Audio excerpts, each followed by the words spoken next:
They go into marriage expecting it's all going to be about romance and fun and happiness, and the first year of marriage proves to be far more difficult than they ever thought it would be.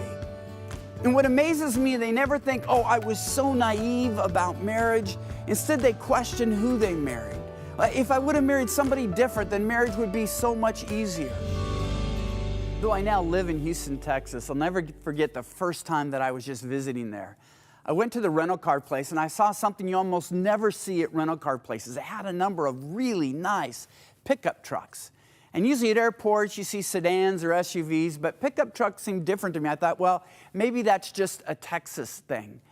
And I went up to the counter and they tried to upgrade me to one of the pickup trucks, saying, did you see those nice trucks out there? And I said, I did, but you know what? A church is reimbursing me for this rental, and I don't want to charge them more just to drive a pickup truck. A mid-sized car will be fine.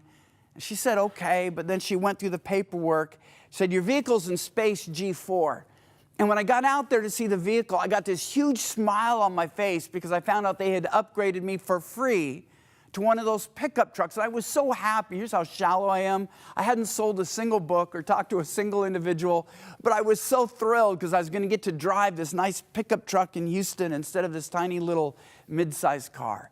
It's not like I needed a pickup truck. I only had a small overnight bag, but if I needed to throw a deer carcass in there or pull out a tree stump, I was good to go. Now, let's say I had rented a pickup truck. I wouldn't have thought to, but just for the sake of argument. I go out to G4, I see it. I'm not going to be immediately satisfied, am I? I'm going to open it up. Has anybody smoked in here? Does it have satellite radio? Or let's say I was really into cars. I'm really not, but let's say I only want to drive luxury vehicles, a BMW or Mercedes-Benz. Then I go out to G4, I see a pickup truck. I might even be offended. I might stalk back into the office and say, what's up with this pickup truck? Do I look like a guy that drives pickup trucks? The point of the story is this: the exact same vehicle elicits three entirely different reactions based solely on what? Expectations. And that's what happens often, I believe, with what I call shell-shocked newlyweds. They go into marriage expecting it's all going to be about romance and fun and happiness, and the first year of marriage proves to be far more difficult than they ever thought it would be. And what amazes me, they never think, oh, I was so naive about marriage. Instead, they question who they married. If I would have married somebody different, then marriage would be so much easier. And I'll quote to them James 3:2 about how we all stumble in many ways and say, no, if you had married someone else, you'd be stumbling in different ways, but you would still be stumbling. And the reason I stress expectations is your expectations of what you think marriage should be has a direct connection with your satisfaction with marriage now, whether it's living up to those expectations or not. And when I got married at 22, I had no idea what marriage would be like 30 years later because I had no idea what life would be like.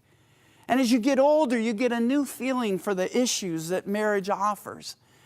About a year and a half ago, Lisa and I had one of the biggest scares of our life when she had a tumor growing on her left lung.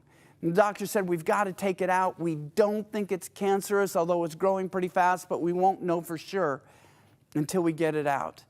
And Lisa told me, Gary, I want just two things. I want you to be praying for me as I go under anesthesia, and I want you to be the one who's holding my hand, talking to me when I wake up and come out of it. And by God's grace, I was able to do that. I was praying for her when she went under anesthesia, and I was able to hold her hand when she woke up and said, honey, it's not cancer. You're going to be okay.